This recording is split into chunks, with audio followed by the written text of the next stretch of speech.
और जिस विश्वास के साथ इस पवित्र कथा को श्रवण कर रहे हैं, बाबा देव अधिदेव महादेव आप सभी की मनोकामना पूर्ण करें और भगवान आपकी झोली खुशियों से भरे।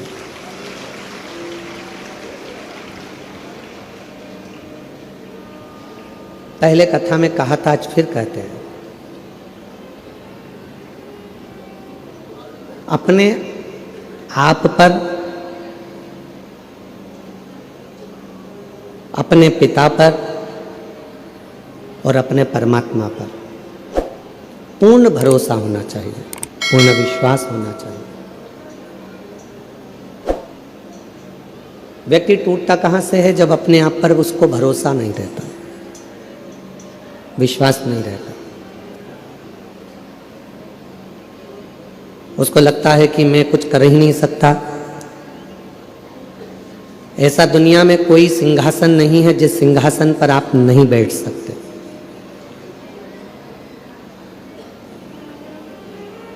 दुनिया की ऐसी कोई कुर्सी नहीं बनी जिस कुर्सी पर आप नहीं बैठ सकते। दुनिया का ऐसा कोई पद नहीं बना जिस पद पर आप नहीं बैठ सकते। बस अपने आप में आपको पूर्ण विश्वास करना पड़ेगा और पूर्ण मेहनत करना पड़ेगा, पूर्ण परिश्रम।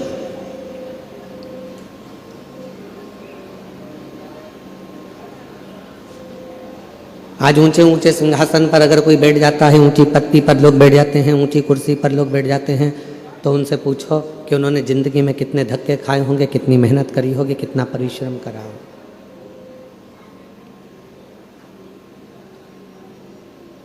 ऐसा कोई संसार में जन्म ही नहीं लिया जिसने पृथ्वी पर आने के बाद में कुछ मेहनत ना करी, जिसने मृत्यु लोक में आने के बाद में कोई संघर्ष ना किया हो, मेहनत ना करी।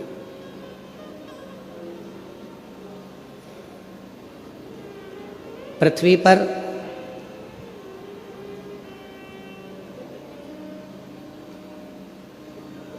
अमीर बनना बहुत सरल है। आप मृत्यु लोक में जन्म लिए हो, पृथ्वी पर आए हो, अमीर बनना बहुत सरल है, बहुत सरल। पर अमीर बनना सरल है, पर अमर बनना सरल है क्या? जम के तो बोलो। लंका के राजा रावण ने भी यह विचार करा था कि मैं अमर बन जाऊं। कंस ने भी यह विचार करा था कि मैं अमर बन जाऊं। हिरण्यकशिपु ने विचार करा था कि मैं अमर बन जाऊं। हिरण्याक्ष ने यह विचार करा था कि मैं अमर बन जाऊं। अमर बनना कठिन है। अमीर बनना बहुत सरल है, पर अमर बनना कठिन है। पर शिव महापुराण की कथा कहती है कि अमर बनना भी सरल है।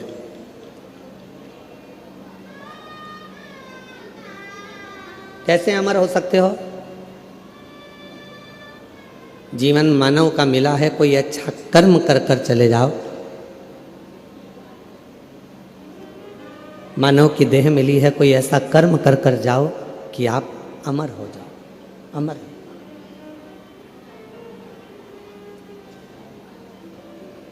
आज संत श्री सतगुरुदेव श्री घासीदास बाबा जी की जयंती है। पूरे क्षेत्रवासियों को, संपूर्ण सतनामियों को और संपूर्ण क्षेत्रवासियों को, जिनके हृदय में सत्य बसता है, ऐसे सभी सतनामियों के चरणों को नमन करते हुए संत श्री घासीदास बाबा की जयंती की पूरे विश्व को बहुत बहुत बधाइयाँ हो। बहुत बहुत। अमीर बनना सरल है, अमर होना कठिन है, पर शिव पुराण की कथा कहती है कि अमर होना भी सरल है। कैसे अमर हो सकते हो? जैसे संत शिरोमणि घासीदास बाबा जी ने क्या करा? भेदभाव को मिटाया। नारी के जीवन का आदर कैसे होना चाहिए, स्त्री का सम्मान कैसे होना चाहिए, संत श्री जगत गुरु गुरुदेव श्री घासीदास बाबा जी ने बताया। सत्य कैसा होता है, अहिंसा परमो धर्म का भाव कैसे होता है, सामाजिक समरसता कैसे होता है, जीवन में उलझनों से निकलने का साधन क्या हो सकता है। ऐसे कई संदेश संत श्री गुरु घासीदास बाबा जी ने दिए, जिसको सतनामी समाज अपने अंदर धारण करती है। अब भले संत पृथ्वी पर हो ना हो, पर वो अच्छा कर कर दुनिया को प्रेरणा देकर कुछ अच्छा कार्य कर कर वो अमर हो गए। आज भी पूरा विश्व, पूरा देश संत श्री घासीदास बाबा जी की जयंती महोत्सव मनाता है। अमर होना इतना कठिन नहीं है।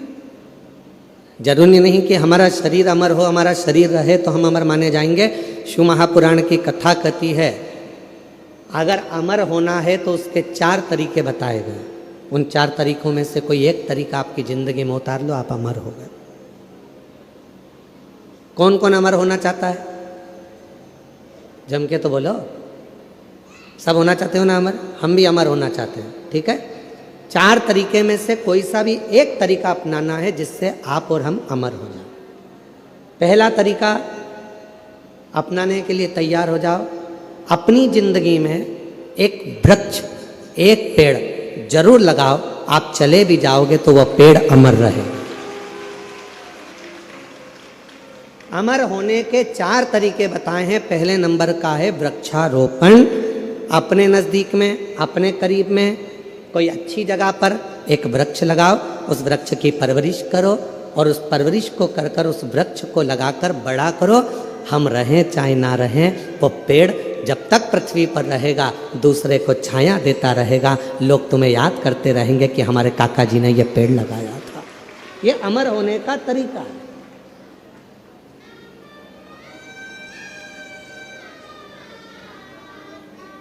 इसलिए अब की बार जो शिवरात्रि आ रही है, फरवरी के महीने में महाशिवरात्रि, उस शिवरात्रि का हमने नाम दिया है ग्रीन शिवरात्रि। ग्रीन शिवरात्रि का मतलब है कि अभी तक अपन ने शंकर जी को जल चढ़ाया, शिव जी की पूजन करी। इस वर्ष 2026 में महाशिवरात्रि के दिन सबको एक एक वृक्ष लगाना है, बेलपत्री का पौधा लगाना है, उसकी परवरिश करना है, उसको बड़ा करना है, जिससे आप और हम रहें चाहे ना रहें, पर वो बेलपत्री का वृक्ष जब बड़ा हो, उसकी पत्तियां टूटकर शिव जी को समर्पित हों और हमारी यह पृथ्वी पूरी हरी भरी हो और लोगों को ऑक्सीजन की ज़रूरत ना पड़े, वेंटिलेटर की ज़रूरत ना पड़े। हमारा पूरा देश फिर ग्रीन हो, हरा हो और हरा भरा हो। इसलिए अमर होने के 4 तरीके बताए। पहले नंबर पर है वृक्ष लगाओ और वृक्ष लगाने की प्रेरणा दो। दूसरे नंबर पर अमर होने का दूसरा साधन बताया। अमर होना चाहते हो तो दूसरा तरीका है, अपने बच्चे को जैसे पढ़ाते हो वैसे ही कोई गरीब का बच्चा जिसको अच्छी एजुकेशन की ज़रूरत है और उसके पास पढ़ने का पैसा नहीं है, अपने पैसे से उस बच्चे को धीरे धीरे पढ़ाना चालू करो। जब वो किसी अच्छे ओहदे पर जाकर बैठ जाएगा, समझ लेना कि आप अमर हो गए, आपकी ज़िंदगी अमर हो गई, आप अमर हो गए।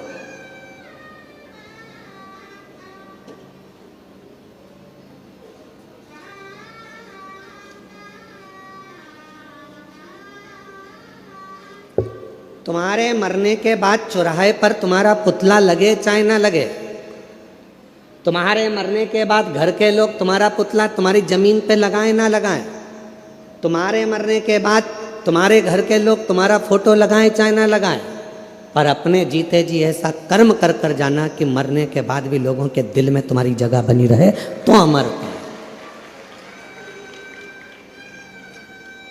तो आप अमर हो, वरना अमरता का।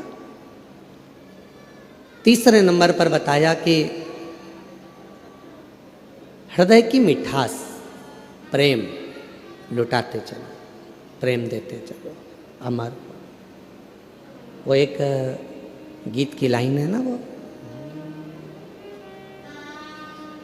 राम आए जो दीन दुखी, राम आए जो दीन दुखी, सबको गले से लगाते चलो। ये माइक की गंगा नहीं चल रहा है, बहाते चलो, प्रेम की गंगा बहाते चलो, प्रेम की गंगा बहाते चलो, ज्योत से ज्योत जलाते चलो, ज्योत से ज्योत जलाते चलो, प्रेम की गंगा बहाते चलो, प्रेम की गंगा बहाते चलो। राह में आए जो दीन दुखी, राह में आए जो दीन दुखी, सबको गले से लगाते चलो, सबको गले से लगाते चलो। तीसरा साधन है, अपने व्यवहार को मीठा रखिए, प्रेममय रखिए, स्नेहमय रखिए, अच्छा रखिए, व्यवहार श्रेष्ठ रखिए। और चौथा साधन बताया अमर होने का, चौथा साधन अपने बच्चों को अच्छा संस्कार देकर चलिए। जब वो बच्चे अपने संस्कारों में ढल जाएंगे तो समझ लेना कि आप अमर हो गए, आपके बच्चों के संस्कार के रूप में। कौन कौन अमर होना चाहता है, बोलो, हाथ उठाओ जल्दी से। होना चाहते हो अमर? 4 साधन में से कोई सा एक साधन ढूंढिएगा। या तो पेड़ लगाइए, या किसी बच्चे को शिक्षा अध्ययन कराइए, या अपने व्यवहार को सुधारिए, या अपने बच्चों को ऐसा संस्कारवान बना दो कि आप चले भी जाओ तो आपके बच्चे संस्कारित रहेंगे, तो आप अमर की अमर रहोगे। आपको कोई भूलेगा नहीं, लोग आपको याद करेंगे। इनके माता पिता भी संस्कारित थे तो बच्चा भी संस्कारित, इनके माता पिता में ये संस्कार था तो बच्चे में ये संस्कार, ये अमरता है, ये अमर हो गया, ये अमर। और करो प्रयास जीवन में अमर होने का। अमीर बनना सरल है पर अमर होना कठिन है। पर शिव महापुराण की कथा कहती है अमर होना भी सरल है। जिसने इन 4 में से कोई एक बात को अपनी जिंदगी में उतार लिया तो समझ लो कि वो अमर हो गया, वो अमर हो गया।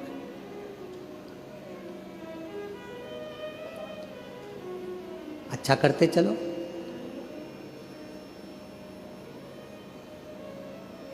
राम आए जो दीन दुखी, राम आए जो दीन दुखी, सबको गले से लगाते चलो, सबको गले से लगाते चलो।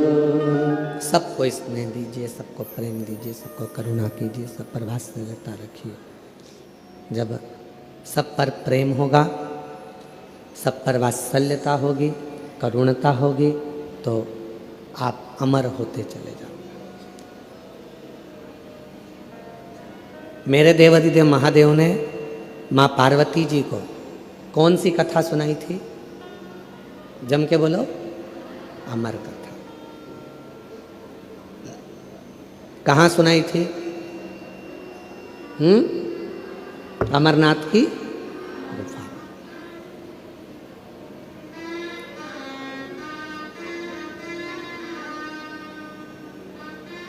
सर्प को सुनाई थी क्या? जम के बोलो। नहीं। चंद्र को सुनाई थी? नहीं। नंदी को? नहीं। मेरे भगवान देवादिदेव महादेव ने अमर कथा सुनाई तो केवल मां आद्य शक्ति पार्वती को सुनाई।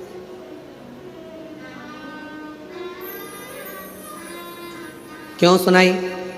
किस लिए सुनाई? क्या कारण पड़ गया था जो पार्वती को अमर कथा सुनाना पड़ी? उसका केवल एक कारण था, यह आद्य शक्ति पार्वती जगत की माँ है, और माँ यदि अमर हो गई तो ये राष्ट्र को अमर होने में कोई दिक्कत नहीं आएगी। संपूर्ण विश्व अमर हो जाएगा, संपूर्ण विश्व। कथा सुन। और अमर कथा क्या? कौन सी अमर कथा? जिस अमर कथा को सुनने के लिए स्वयं देवता भी ललायित थे, जिस अमर कथा को सुनने के लिए संपूर्ण ब्रह्मांड के जितने भी देवी देवता हैं वो ललायित थे, उस अमर कथा को केवल भगवान देवादिदेव महादेव माता पार्वती को श्रवण कराते हैं। केवल माँ जगत जननी को, अम्बा को श्रवण कराते हैं।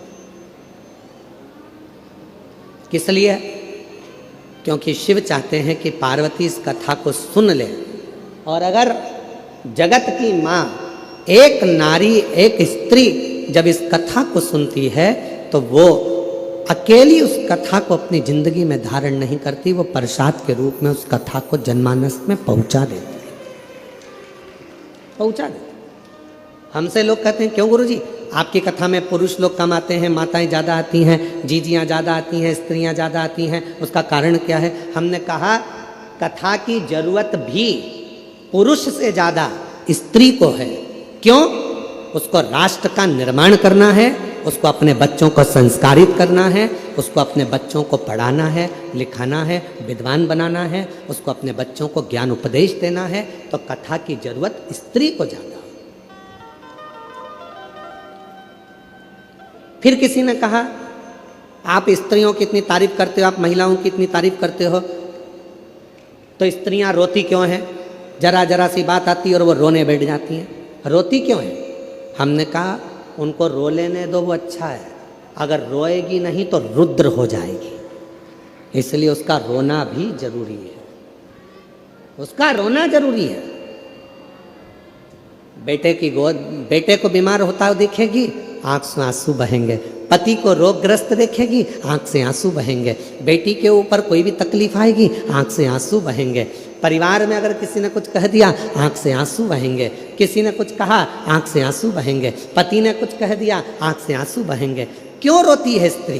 तो कहा उसके रोने दो, क्योंकि उसके रुदन में उसका भीतर का रौद्र स्वरूप बह जाता है। अगर स्त्री रोती नहीं है फिर वो रौद्र बन जाती है, और ऐसी रौद्र बनती है कि फिर वो किसी को देखती तक नहीं है, जैसे भद्रकाली माँ अम्बा जगदम्बा काल का बन जाती है।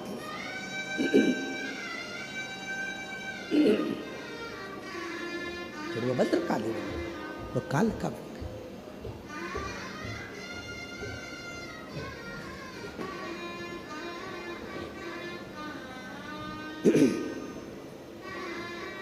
भद्रकाली कालका का स्वरूप उसका होगा। आपने देखा मां काली का चरण किस पे रखा हुआ है? बोलो, जम के बोलो। नीचे कौन सोए? जम के बोलो जरा। बाबा भोलेनाथ। क्यों? मां जगत जननी अपना रौद्र रूप धारण कर ली थी, और क्रोध का रौद्र रूप मां जगत जननी ने ऐसा धारण कर लिया था, ऐसा रुद्र धारण कर लिया था कि वो फिर आखिरी में शिव को भी नहीं देख पाए, भगवान शंकर को भी नहीं जान पाए, शिव को भी नहीं पहचान पाए।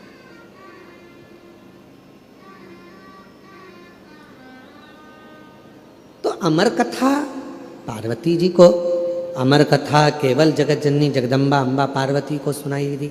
हाँ, कथा एक स्त्री के जीवन में जब आती है तो वो कथा को जनमानस को परोस देती है, परोस।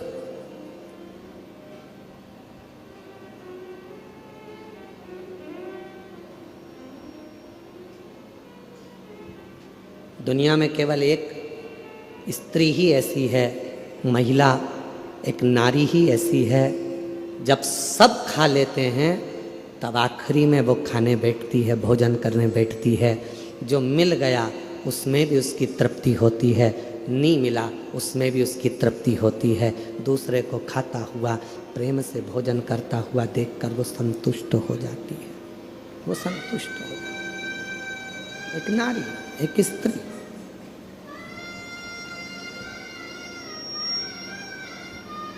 कल कथा चल रही थी भगवान देवादिदेव महादेव के मंथन की, और मेरे भोले बाबा ने कंठ में विष को रख लिया था और माँ पार्वती जी ने उसको रोक लिया था अंदर उतरने से पहले।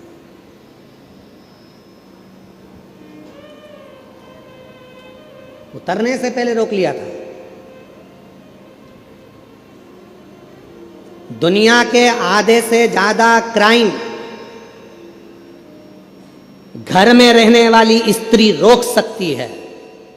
घर में रहने वाली नारी, घर में रहने वाली एक महिला दुनिया में होने वाले आधे से ज्यादा क्राइम को रोक सकती है।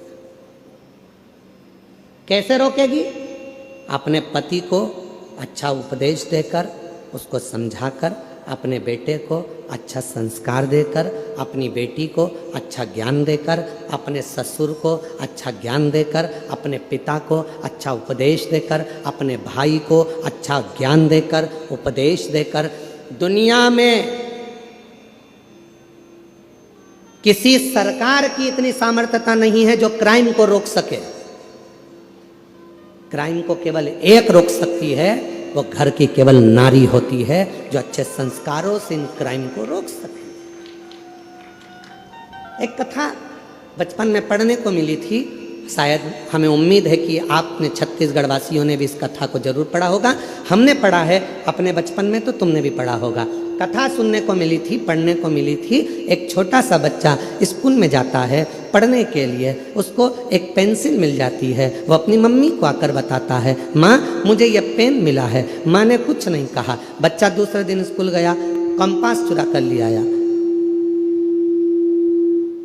पेन का जो बॉक्स होता है बच्चा वो चुरा कर लेकर आ गया। माँ से कहा, माँ मैं आज बॉक्स लेकर आया हूँ। माँ ने कुछ नहीं कहा। थोड़े दिन बाद बच्चा एक किताब चुरा कर ले आया, माँ ने कुछ नहीं कहा। फिर बच्चा कॉपी चुरा कर लाया, माँ ने कुछ नहीं कहा। वो बच्चा धीरे धीरे धीरे धीरे धीरे धीरे एक नामी चोर बन गया। चोर बनकर एक दिन पकड़ा गया, थाने में बंद हुआ। पुलिस वालों ने उसको खूब मारा, अंदर बंद कर दिया। और बंद करने के बाद आखिरी में जज के सामने उसको खड़ा करा गया और उसको मृत्यु दंड की सजा मिल गई। मृत्यु दंड की जब सजा मिली तो उससे पूछा गया, तेरी अंतिम इच्छा क्या है? उसने कहा, मैं अपनी माँ के कानों में कुछ कहना चाहता हूँ, बस अंतिम इच्छा मेरी ये है। उसकी माता को बुलाया गया। उसके मरने के पहले जब माँ आई, उसकी माँ के कानों के अंदर उसने कुछ कहना चाहा। जाओ, तुम्हारा बेटा तुम्हारे कानों में कुछ कहना चाहता है।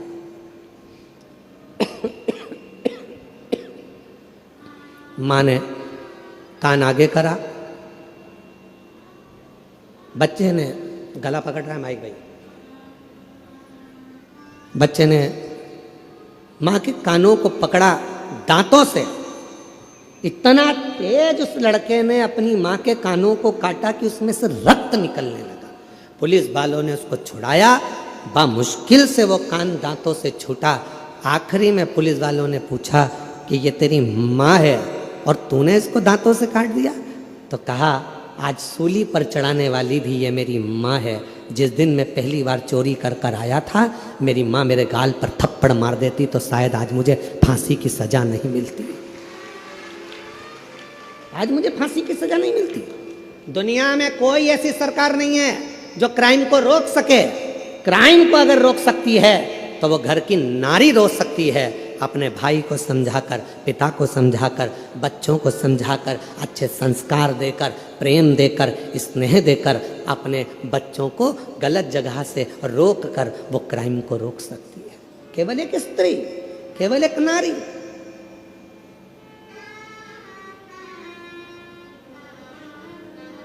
उसको रोकना कठिन है, परंतु माँ रोक सकती है, स्त्री रोक सकती है, नारी रोक सकती है।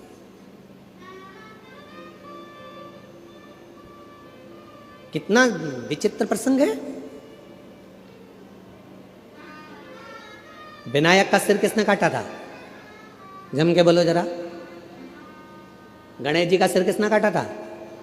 शंकर भगवान। किसका सिर लगाया फिर बाद में? हाथी का। जब हाथी का सिर लग गया गणेश जी को, उनके बहुत सारे बेस्ट फ्रेंड हुए, उनके बहुत सारे दोस्त हुए, उन्होंने उनको भरना प्रारंभ करा।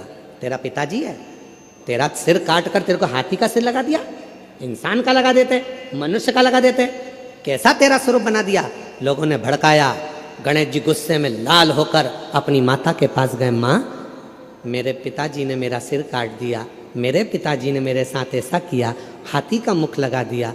कितना विद्रोह भरा था गणेश जी के अंदर कि तेरे पिताजी ने तेरा सिर काटा, हाथी का सिर लगा दिया। फिर माँ ने समझाया, बेटा तेरे पिताजी साधारण नहीं है, उनने बहुत सोचा होगा, उनको मालूम है कि दुनिया में सब कुछ हो सकता है पर कोई लंबोदर नहीं हो सकता है, इसलिए तुझे लंबोदर बना दिया। माँ ने समझाया। फिर दूसरी बार बारी आई। कार्तिकेय को बैठने के लिए मोर मिल गया, शिव जी को बैठने के लिए नंदी मिल गए, माँ जगत जननी को बैठने के लिए शेर मिल गया, सारे देवी देवता अच्छे अच्छे वाहन पर बैठ गए। आखिरी में गणेश जी को छोटा सा चूहा दे दिया। फिर दोस्तों ने भर दिया। माँ, पिताजी को तो देखो, मेरे लिए चूहा दिया, दिख रहा था मेरा इतना बड़ा शरीर है, बैठने के लिए कोई अच्छा वाहन देना था, इतना छोटा सा चूहा दे दिया। माँ ने समझाया बेटे को। बेटे के अंदर विद्रोह उत्पन्न हो रहा था। माँ ने कहा, बेटा तेरे पिताजी समझदार हैं, उन्होंने चूहा इसलिए दिया, बड़े बड़े गाड़ियाँ ट्रैफिक में फंस सकती है पर मोटरसाइकिल और साइकिल कहीं से भी निकल सकती है, इसलिए तुझे छोटा वाहन दिया गया,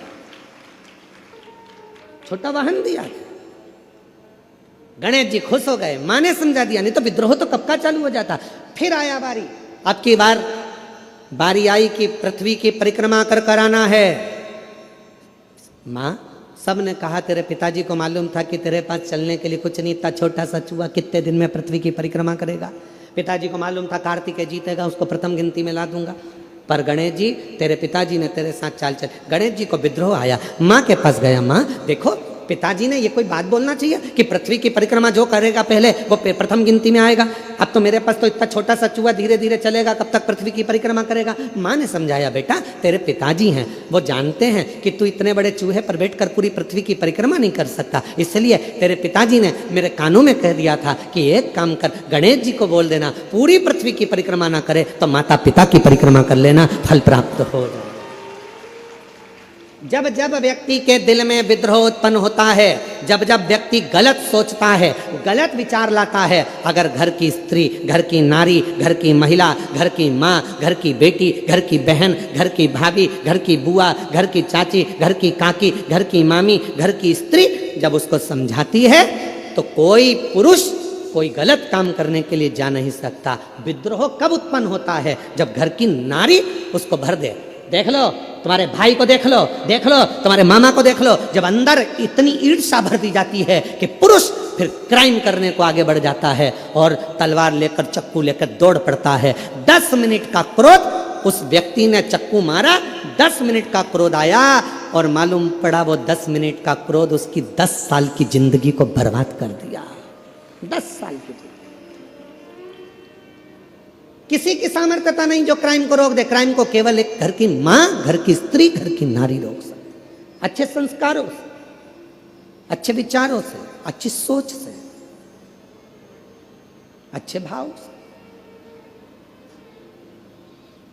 और मत बुरे कर्म कर बंदे वरना पछताएगा, भगवान की आँखों से तू बच नहीं पाएगा, तू बच नहीं पाएगा।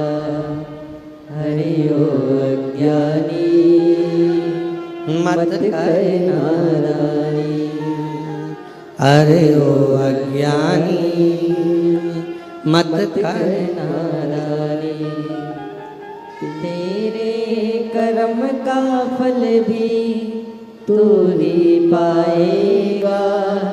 जैसा किया तूने तेरे आगे आएगा। मत बुरे कर्म कर बंदे वरना पछताएगा। भगवान की आँखों से तू बच बच नहीं पाएगा। तू बच बच नहीं पाएगा। आप भगवान शिव ने पार्वती जी को अमर कथा इसलिए सुनाई कि वह संस्कारों की जननी है। शिव के गले में विष पड़ा हुआ था, उस विष को स्वयं मां आद्य शक्ति पार्वती कंठ में उतरकर उस विष को रोक दी है। वो विष रोक दिया है। अगर वो विष नीचे उतर जाता तो भगवान शंकर जी के प्राण, क्योंकि हलाहल विष था, हलाहल विष, शिव के प्राण जा सकते थे। पार्वती जी कंठ पर बैठ गई और विष को नीचे नहीं उतरने दिया। विष नीचे नहीं उतरा।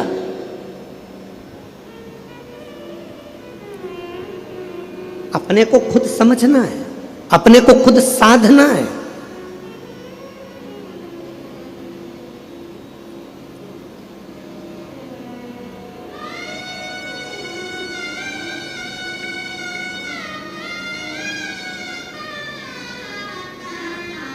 जब हम अपने आप को साधेंगे, अपने आप को समझेंगे, तो दुनिया में समझने वाले सब हो जाएंगे।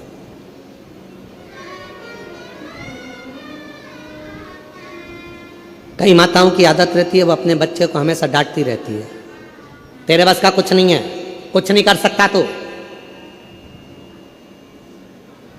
कुछ नहीं कर सकता तू, अकल नहीं है इसमें। कभी मत बोलो अपने बच्चे को कि इसमें अकल नहीं है, वो विद्वान नहीं है, वो नहीं पढ़ सकता, ये कभी ना बोलो। करेगा एक दिन, वो भी इतिहास रच कर रहेगा, उसके अंदर वो बल देव अधिदेव महादेव देगा, वो बल देगा परमात्मा उसको, वो शक्ति देगा परमात्मा उसको।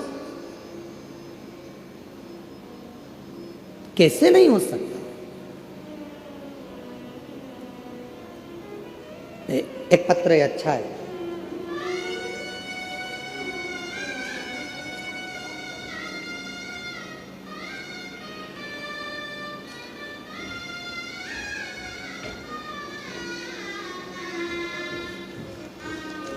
मीना चौहान, पति यशवंत चौहान, बेटे का नाम पंकज चौहान, स्थान कसारीडीह, कन्हैयापुरी, दुर्ग।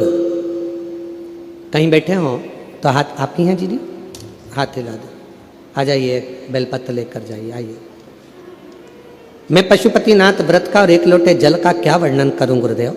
मेरे बेटे का नाम पंकज चौहान है, 2-3 साल से पुलिस की नौकरी की तैयारी कर रहा था, परंतु वह 2-3 नंबर से फेल हो जाता था। गुरुदेव, मैंने अपने बेटे से कहा, सियोर वाला महाराज कहता है एक बार पशुपतिनाथ का व्रत कर, मंदिर जाकर 1 लोटा जल चढ़ा और फिर पूरी मेहनत कर। सियोर वाला बाबा कहता है कि अपनी मेहनत को 4 गुना कर, परिश्रम इतना करना, रात दिन मेहनत करना, रिजल्ट भोले बाबा अच्छा देगा। मेरा बेटा मंदिर जाना प्रारंभ करा, पशुपति व्रत किया और 1 लोटा जल चढ़ाता। फिर वह बाबा की ऐसी कृपा हुई, उसने एग्ज़ाम दिया और बाबा की कृपा से 16/12/2025 को बाबा की कृपा से जो उसने पूर्व में एग्ज़ाम दिया था उसमें उसने क्लियर करा और 16/12/2025 को उसका ज्वाइनिंग लेटर आ गया और मेरे बेटे का पुलिस में नौकरी लग गया। मैं बाबा को प्रणाम करने के लिए यहाँ आई, बाबा को नमन करने के लिए।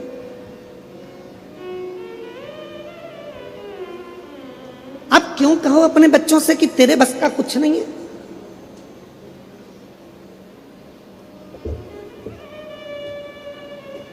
कभी अपने बच्चे से मत कहो कि तेरे बस का कुछ नहीं है।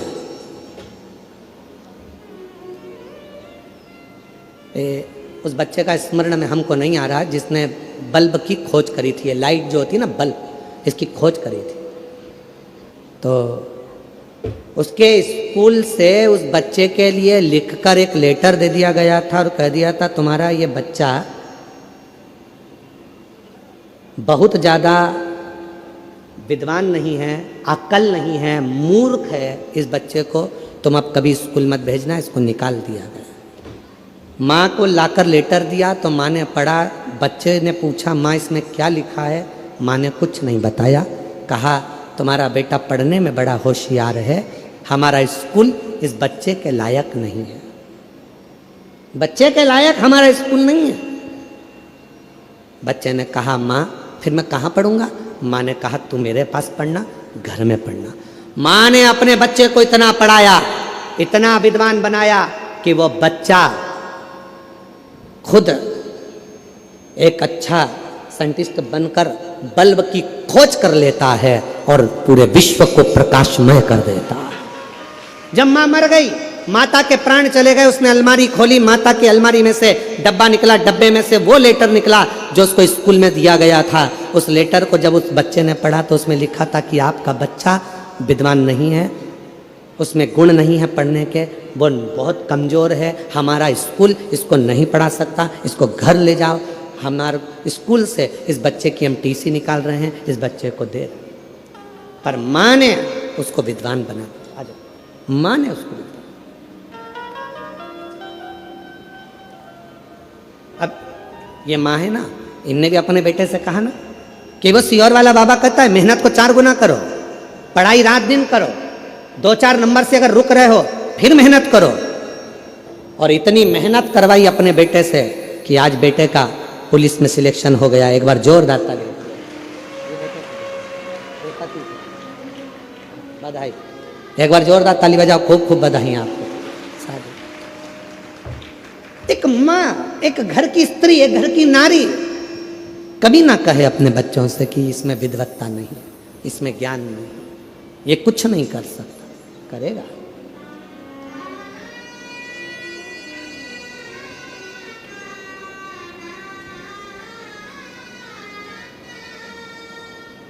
कौन है जो नहीं पढ़ सकता, करेगा।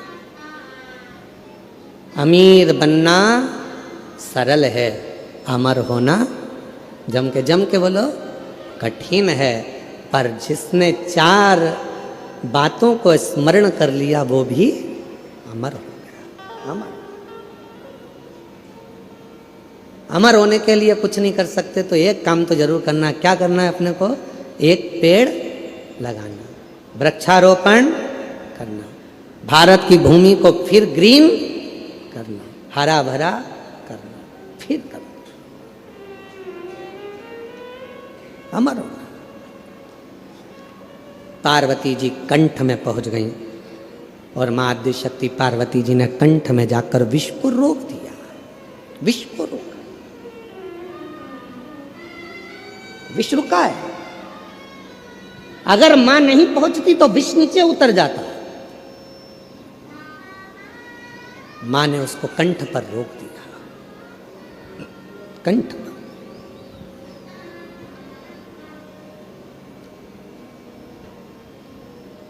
मेरी जीजियों, मेरे जीजाओं, मेरी बेटियों, बेटाओं, मेरे बुजुर्ग माँ बाप, एक बात का स्मरण अपने अंदर रखिएगा।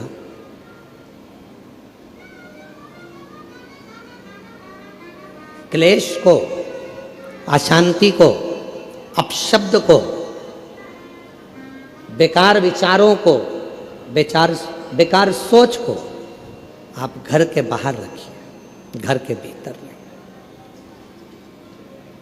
घर के भीतर नहीं।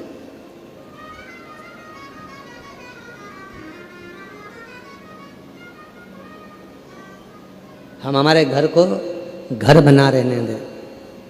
कई लोग अपने घर को बहुत बहुत बहुत विचार कर कर होटल बनाने का प्रयास कर रहे हैं, पर निवेदन है कि घर को होटल ना बनाए, घर को होटल ना बनाए। हम बेटियों से भी कई बार कहते हैं आप अपने माता पिता के द्वारा पढ़ते हो, माँ बाप आपको पढ़ाते हैं, माता पिता अच्छी शिक्षा दिलवाते हैं, माता पिता कॉलेज पहुँचाते हैं, माता पिता अच्छे आपको कपड़े पहनाते हैं, माता पिता आपको खूब संभाल कर रखते हैं, खूब खूब व्यवस्था करते हैं। और जब आप बड़ी हो जाती हो, बड़े हो जाते हो, अच्छे कॉलेज में पढ़ जाते हो, आपकी जॉब लग जाती है, आप अच्छा कमाने लगते हो, फिर आप सोचने लगते हो कि अब मुझे मेरे माँ बाप की ज़रूरत नहीं।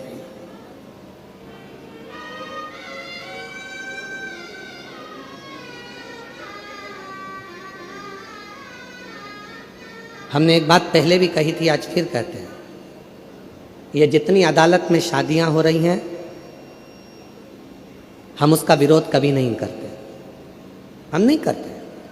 खूब करो, अदालत में शादी करो, मना नहीं है, कोर्ट मैरिज करो, मना नहीं है, पर कोर्ट में भी जहां जहां पर बेटा बेटी अपनी शादियां करते हैं, उस जगह पर एक नियम लागू होना चाहिए कि तुम्हारी शादी में तुम्हारे माँ बाप का होना जरूरी है। बाप का घर, पिता का घर, माँ का घर कोई होटल नहीं है कि तुम रहे, बचपन निकाला, पढ़ाई करी, माँ बाप का खर्चा करा, खूब पढ़े, अच्छे कपड़े पहने, माँ बाप ने अच्छे कॉलेज में पढ़ाया, स्कूल में पढ़ाया, विद्वान बनाया, सर्विस लगाई, नौकरी लगाई, बाहर शहर में भेज दिया, और बाद में जब तुम्हारा संबंध का समय आया तो तुमने अपने माँ बाप के चेहरे पर कालिक पोंछ दी और तुम चले गए शादी करने के लिए। कम से कम एक नियम तो होना चाहिए कि जिस माँ की कोख से तुम निकले हो, जिस माँ ने तुम्हें गोदी में रखा है, जिस बाप ने अपनी पूरी पूंजी तुम्हारे परवरिश में लगा दी, तुम्हारी एक खुशी में क्या तुम्हारे माँ बाप शामिल नहीं हो सकते? क्या माता पिता नहीं हो सकते? घर को होटल मत बनाओ। घर होटल नहीं है कि यहां बड़े होगे और बाद में मन का करोगे, नहीं।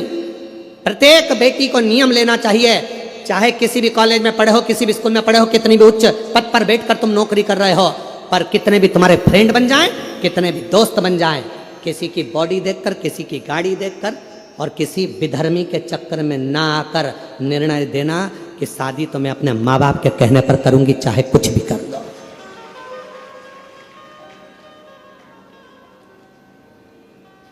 अभी अभी हम लोग बस्तर कथा करने के लिए गए तो एक गांव में हम लोग पहुंचे, जिस गांव में हमने जाकर थोड़ा सा मालूम करा तो बड़ा विचित्र खेल हमको मालूम पड़ा। विचित्र खेल था, थोड़ा मन कछोट गया उस खेल को देखकर कि गांव की साधारण बेटियों को सामान बेचने के बहाने साइकिल पर, मोटरसाइकिल पर सामान रखते हैं, तिलक लगाते हैं, कंठी पहनते हैं, सामान बेचने के बहाने आते हैं और गांव की भोली भाली बेचारी बेटियों को अपने झांसे में लेकर उससे विवाह कर लेते हैं और बाद में लव जिहाद तो करा ही करा, पर साथ में लैंड जिहाद भी करा, उसको अपना बना लिया और उसकी जो प्रॉपर्टी थी, उसकी जो जमीन थी, उसको भी अपना बना लिया। ये भी चल रहा है, इसको बचना है, समझना है। वो लव जिहाद का शिकार तो हुई, सामने लैंड जिहाद का भी शिकार हो रही है। पूरी भूमि चली गई, पृथ्वी चली गई। वो किसान माँ बाप के पास में तो 2 एकड़ 1 एकड़ जमीन थी, जो गांव में छोटा सा एक रकबा था जिसमें वो धान बोता था, खाता था, वो भी ले गया। और अब बेचारा किसान खेत में जाके कोर्ट में केस लड़ रहा है। समझिए, सावधान इंडिया, सावधान मेरे छत्तीसगढ़ की जीजियों, सावधान। भले तुम में छत्तीसगढ़िया सबले बढ़िया, जय जोहार। तुम में वो बल है, एक अंदर से संकल्प लो कि हम, हमारे घर की बेटियां संकल्प ले कि कभी भी हम हमारे माँ बाप को धोखा नहीं देंगे, हम हमारे माँ बाप को कन्यादान का मौका देंगे। सावधान, बहुत जरूरी है। पार्वती जी बैठी हैं कंठ में, विष को नीचे नहीं आने दे रही है। विष को अगर एक महिला सोच ले, एक नारी सोच ले, एक स्त्री सोच ले, तो घर के अंदर बुराई नहीं आ सकती, घर के अंदर बुरे विचार नहीं आ सकते, घर के अंदर बुरा खाना नहीं आ सकता, घर के अंदर बुराई, बुरा खाना नहीं।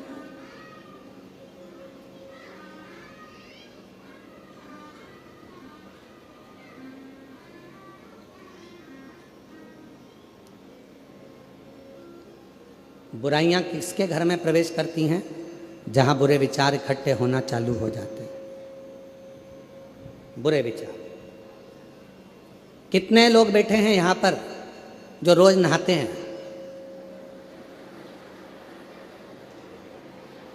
अरे हाथ तो उठाओ। सब नहाते हो? चल रखो, बहुत अच्छी बात है।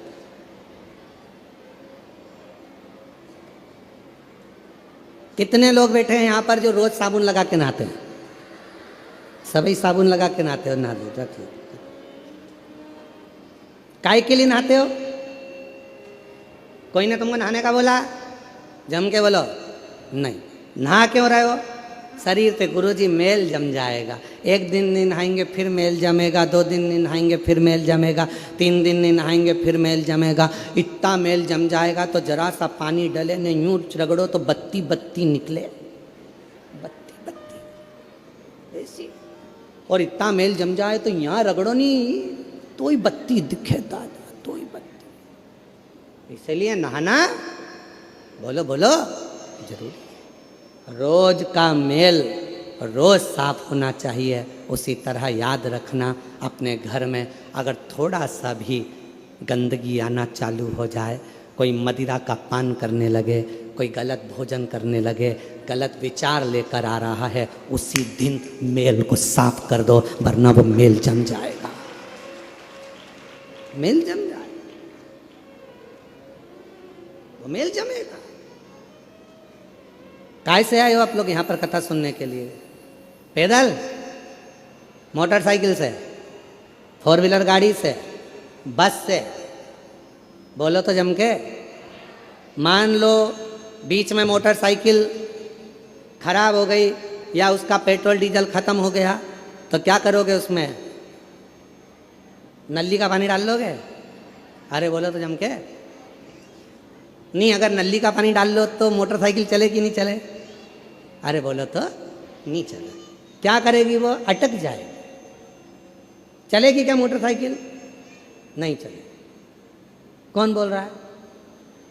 नहीं, इधर से एक छोटा बच्चा बहुत प्रेम से बोल रहा है। कौन बोल रहा है? हाँ, आजा, दौड़ के आजा मेरे पास। आजा, दौड़िया, तू भी आजा, आजा, दौड़ के आ, जल्दी दौड़ के आ, आजा।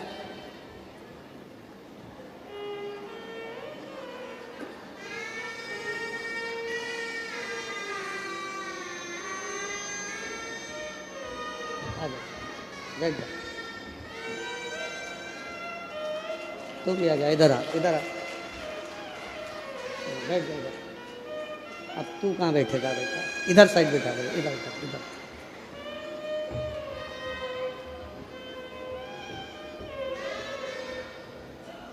बैठा, इसको बैठ जा, बैठ जा, बैठ जा। नहीं बैठना, इसको उतार दे, उतार दे, इसको उतार दे। नहीं, गिर जाएगी, इसको उतार, इसको उतार, बिठा, तू बैठ जा इधर। मोटरसाइकिल नाली के पानी से चलेगी? जम के बोलो जरा। नहीं चलेगी। गाड़ी नाली के पानी से चलेगी? नहीं चलेगी।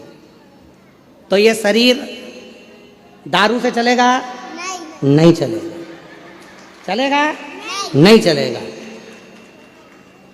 अच्छी गाड़ी चलाना है तो अच्छे पेट्रोल की जरूरत है, और शरीर को अच्छा रखना है तो अच्छे भोजन और पानी की जरूरत है। इसमें गटर का पानी मत डालो। नाली का पानी, ये दारू का जो नशा है, ये गंदा नाली का पानी है। क्या है वो? पानी। गंदा नाली का पानी है। जरा साथ में बोलो। दारू क्या है? गंदा नाली का पानी है। इसको किसी को भी पीना नहीं चाहिए, नहीं पीना चाहिए। इसलिए क्या करना चाहिए? शिव कथा सुनो, गाड़ी भी चलाओ, होशियारी से चलाओ, सीट बेल्ट बांध के रखो, और नशे में रहकर गाड़ी भी मत चलाना, और अहंकार के नशे में घर भी मत चलाना। बर्बाद हो जाओ, बर्बाद हो जाओ। बोलो हार हार। चलो लो, तुम दोनों ने अच्छी कथा बाची, जोरदार। चलो समझो।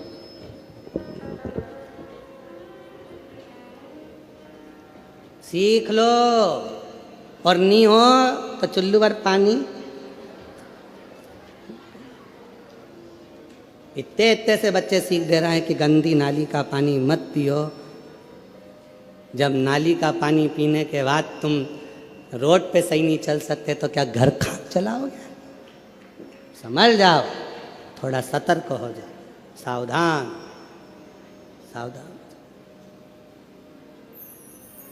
छत्तीसगढ़ पुलिस तो हमेशा एक अभियान चलाती है नशा मुक्ति के लिए, और आज से नहीं, हमको यहाँ आते आते कई साल हो गए। हम जब से यहाँ आ रहे हैं तब से हम देख रहे हैं कि छत्तीसगढ़ पुलिस एक नशा मुक्ति के लिए एक अभियान चलाती है। एक बार छत्तीसगढ़ पुलिस के लिए भी जोरदार ताली बजाकर साधुवाद।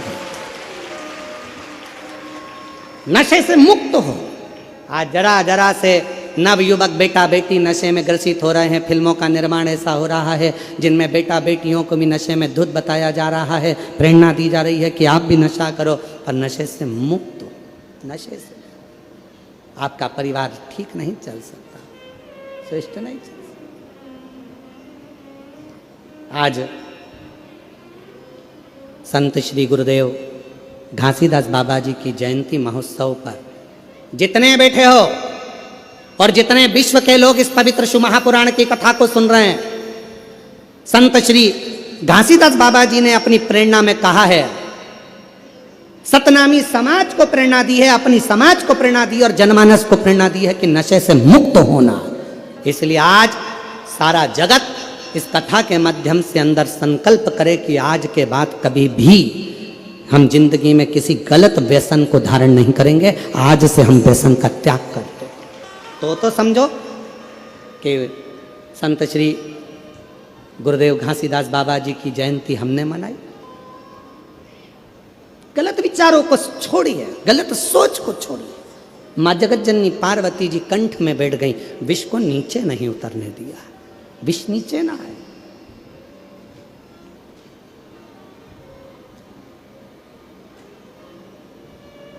ये विष जब नीचे उतरेगा तो बर्बाद कर देगा, बर्बाद।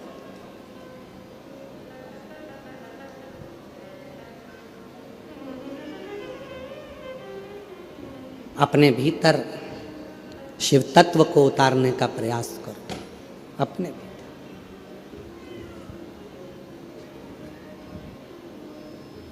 कल एक माता जी कह रही थी, अच्छा हुआ गुरुजी मैं कथा में आ गई। हमने पूछा क्यों माँ, क्या हो गया? कहा अच्छा हुआ गुरुजी, अब तुम्हारी कथा अगली तो 6 महीने बाद आएगी, जून का महीना में, जुलाई का महीना में, सावन महीना में। कम से कम उस बीच में छत्तीसगढ़ की इस पवित्र कथा में, नकपुरा में 5 दिन की कथा सुनकर मेरे जीवन को तो सार्थक कर लिया। शिव तत्व को धारण करें, भगवान शंकर की अविरल भक्ति को धारण करें। और जो जैसी भावना लाया वो वैसा ही फल पाया, नहीं खाली उसे लौटाया वो मन ही मन हर्षाया, और कर दिया माला माल काशी वाले ने, लुटा दिया भंडार काशी वाले। ये शिव उपासना का एक फल है। आपका विश्वास, आपका भरोसा, आपकी दृढ़ता, भरोसा।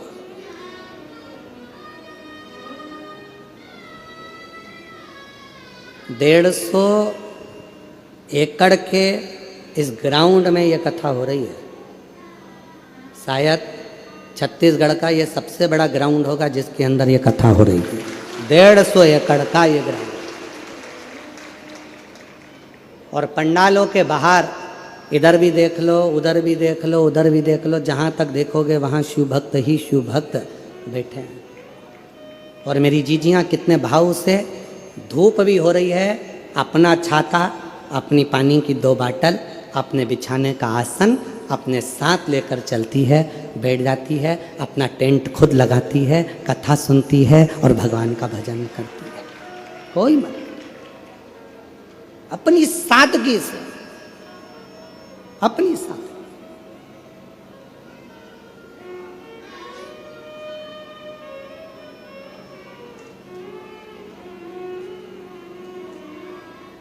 और शिव कथा कर रही है। पार्वती मैया अपने शिव जी के कंठ में जाकर बैठ गई। जब माँ जगत जननी कंठ में जाकर बैठी, माँ पार्वती विश्व को संभाल रही थी, तभी माता पार्वती ने अपनी 10 विद्याओं को प्रकट किया और 10 विद्या में से एक विद्या माँ तारा देवी को प्रकट कर लिया।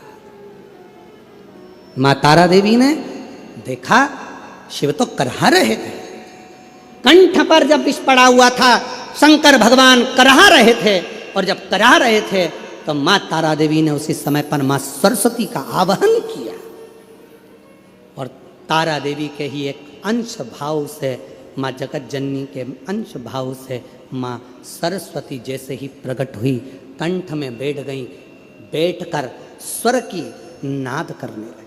स्वर की, देखिएगा जरा, 2 हुए हैं, एक शंकर भगवान का भक्त और एक स्वयं देवाधिदेव महादेव। 2 हुए हैं जिन्होंने दर्द में भी गीत गाया, जिन्होंने दर्द में भी गीत गाया। एक लंका का राजा रावण पर्वत उठा रहा था, हाथ दब गए, भगवान देवाधिदेव महादेव ने अपना अंगुष्ठ का थोड़ा सा भाग नीचे करा और वो हाथ जब दबे रावण के हाथ टूटने लगे तो रावण ने भगवान को पुकारना प्रारंभ करा, स्तुति गाना प्रारंभ करी, शिव के लिए भजन गाना, नाद करना, तांडव का एक आनंदमय स्वरूप भगवान शिव को पुकारना प्रारंभ करा। तो भगवान शंकर पीड़ा में भी भजन गुनगुना रहे थे तो शिव की कृपा हो गई। अभी शंकर भगवान के कंठ में विष है, पार्वती माता ने झेल लिया, तारा देवी ने, आद्य शक्ति ने, विद्या ने स्वयं मां सरस्वती को विराजमान कर दिया और कहा कि तुम स्वर भरिए, इस नाद से पूरी पृथ्वी, पूरा ब्रह्मांड हिलने लगेगा, ये पूरा ब्रह्मांड कांप जाएगा, पूरा ब्रह्मांड।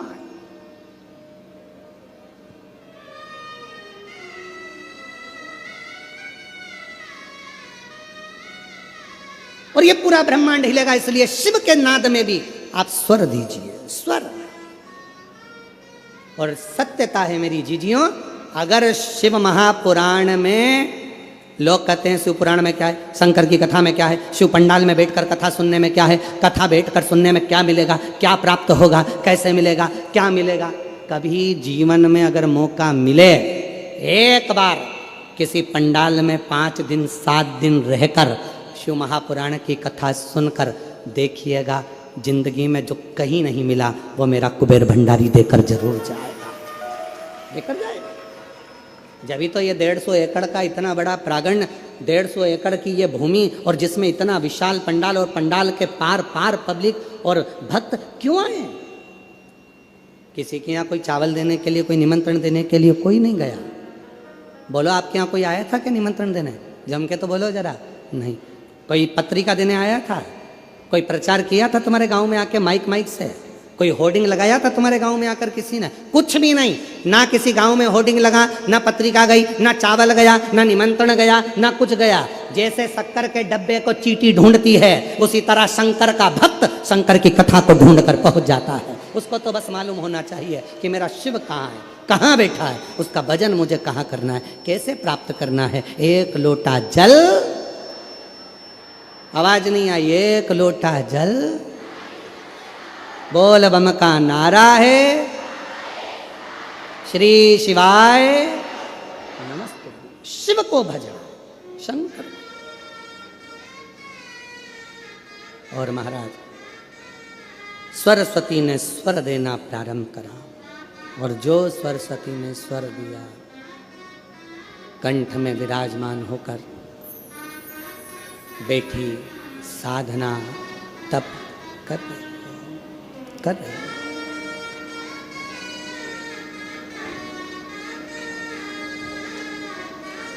भगवान शिव भक्ति का एक नाद।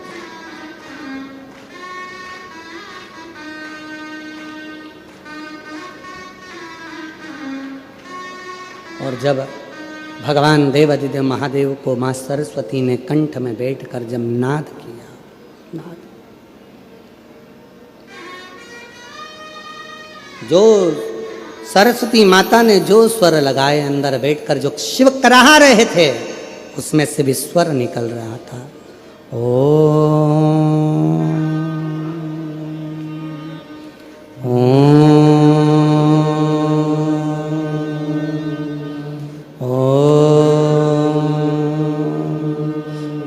कराहने में भी स्वर निकल रहा है, शिव के शब्द निकल रहे हैं। स्वर।